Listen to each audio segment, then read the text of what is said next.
Kada se pojavi taj koji je nanosio prvo štetu, da li je kompleksniji rad nego kada se radi s ovim prvo oštećenim?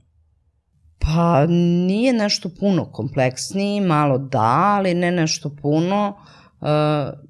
Uglavnom skinem svakome ko se javi i ko traži pomoć, jer ja sam jednostavno, da se tako izrazim, zadužena za to da pomognem ljudima i da ne budem sudija ko je u pravu i ko je u krivu, nego ko potraži pomoć, ja moram da mu pomognem. Normalno da ima situacija da je kompleksniji rad, jači rad, teži rad, duži rad, normalno da ima i toga, ali nije svaki slučaj isti, znači svaki slučaj je jedinka za sebe.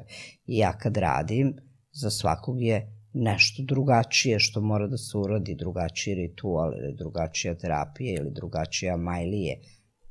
Nije isto.